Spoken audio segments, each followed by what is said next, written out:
कळवण तालुक्यासह परिसरात गेल्या 20 ते 25 दिवसांपासून अवकाळी पावसानं झोडपून काढल्यानं शेतकऱ्यांची मोठी डोकेदुखी वाढली आहे। तर या अवकाळी पावसामुळे शेतकऱ्यांचं मोठ्या प्रमाणात नुकसान देखील झालंय। मे महिना आला की शेतकऱ्यांची कांदा काढणीची लगबग असते, मात्र याच महिन्यात पावसानं धुमाकूळ घातल्यानं काढणीला आलेला कांदा जमिनीतच सडू लागलाय। वरखेडा येथील शेतकरी हिरालाल बहिरम यांनी आपल्या शेतात जवळपास 2.5 एकर कांद्याची लागवड केली होती। मात्र अवकाळी पावसानं हातात उंडाशी आलेला घास हिरावून घेतल्यानं या शेतकऱ्याचं पूर्णतः आर्थिक गणित कोडमडलंय। मायबाप सरकारनं त्वरित दखल घेऊन भरपाई द्यावी या प्रतीक्षेत शेतकरी राजा आहे। याबाबत आदिवासी बचाव अभियानाचे जिल्हाध्यक्ष तथा कळवण तालुका काँग्रेस उपाध्यक्ष राम चौरे के गांगोडे यांनी थेट शेतकऱ्यांच्या बांधावर जाऊन पाहणी करत शेतकऱ्याला दिलासा दिला। मात्र यावेळी लोकप्रतिनिधी फिरकूनही बघायला तयार नाहीत। याबद्दल शेतकऱ्यांनी तीव्र नाराजी व्यक्त केली आहे। प्रचंड मोठ्या प्रमाणात या ठिकाणी शेतकऱ्यांचं अतोनात नुकसान केलेलं आहे। आता आपण उभे आहोत एका वरखेडा येथील एका शेतकऱ्याच्या पिकात आता उभे आहोत आणि आपण बघू शकता परिस्थिती वाईट आहे। अवकाळीने मोठ्या प्रमाणात धुमाकूळ घातल्याने वाऱ्याने देखील झोडपलेला आहे आणि हजारो रुपये खर्च करून कांदा त्यांनी तयार केला होता आणि त्या कांद्याचा आज मोठ्या भयंकर प्रमाणात नुकसान झालेलं आपल्याला एकंदरीत दिसून येतं। आपण बघू शकतो हा त्यांचा कांदा आहे।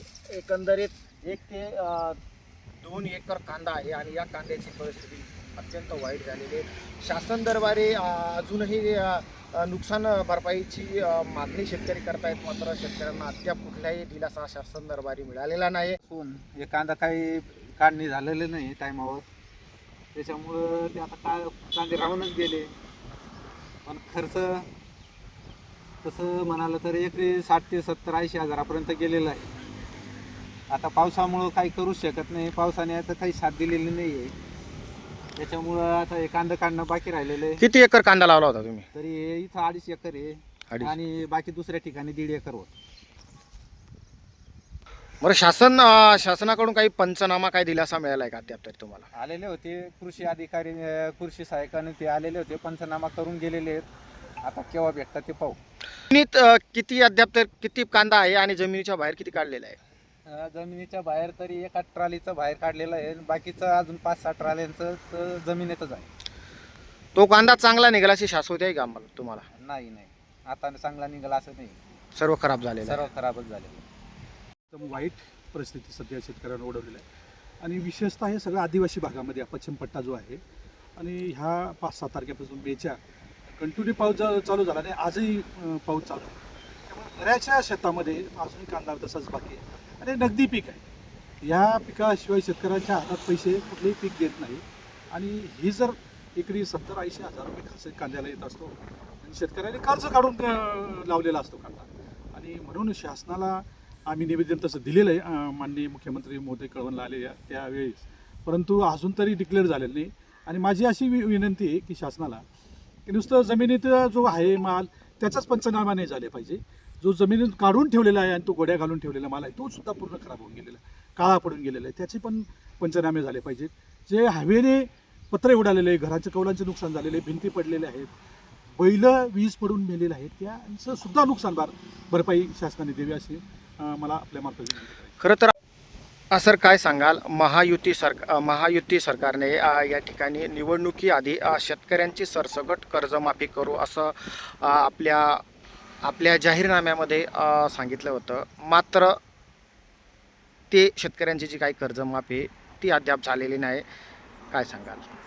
जुमलेबाज सरकार आहे, ते फक्त आश्वासन देतं, कुठलंही काम पूर्तत करत नाही, यांची ख्याती आहे आणि वारंवार लोक ह्या अशा खोट्या आश्वासनाला बळी पडतात आणि सगळ्या जनतेला त्याचं परिणाम भोगावं लागतात आणि नुसतं शेतकरी कर्जमाफी नाही असे अनेक आश्वासने यांनी दिली। एकीकडे महायुती सरकारने सांगितलं होतं की आम्ही तुमची माफी करू, दुसरीकडे अजित पवार एका कार्यक्रमामध्ये सांगताय की तुम्ही त्वरित कर्ज भरा, काय? ते दूरतोंडी भूमिका घेणारं हे सरकार आहे आणि आजच नाही, हे वारंवार हे सरकार शेतकऱ्यांच्या बरोबर नसलेलं सरकार आहे, हे उद्योगपतींच्या आणि मोठ्या धंदाण्याच्या बरोबर असणारं सरकार आहे आणि त्याच्यामुळे त्याच्याकडून काय अपेक्षा ठेवणार? काय सांगाल गांगुर्डे साहेब, शेतकऱ्यांच्या अश्रू आता अनावर आहेत आणि आर्थिक संकटात शेतकरी सापडलेले असं असताना आपण या शेतकऱ्याच्या भावना समजून घेण्यासाठी या ठिकाणी आलात, काय सांगाल?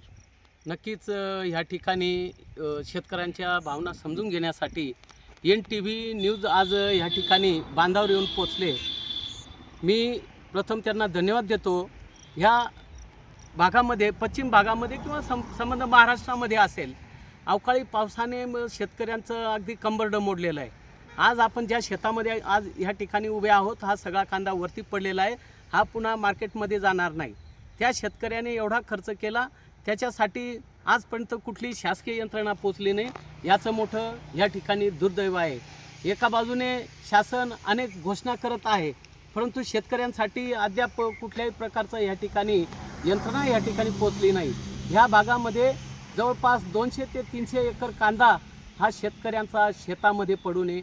शेतामध्ये त्यांनी घोड्या घातल्या, परंतु तो पण कांदा लागून आलेला आहे. मग याचा पण पंचनामा या ठिकाणी झालेला पाहिजे आणि पंचनामा करून शेतकऱ्यांना अगदीच काहीतरी तोकडी मदत तशी पण नको हवी. काहीतरी त्याला खर्चाच्या 50% तरी रक्कम या शेतकऱ्यांपर्यंत पोचली पाहिजे, अशी या ठिकाणी वाऱ्यामुळे आंब्यांचं पण प्रचंड प्रमाणात नुकसान या ठिकाणी झालेलं आहे. आंब्याचं पण नगदी पीक आहे. शेतकऱ्याला अगदी आता नवीन फळबागा योजना असतील त्या असतील आणि हळूहळू शेतकरी फळबागेची लागवड पण करायला लागलेला आहे.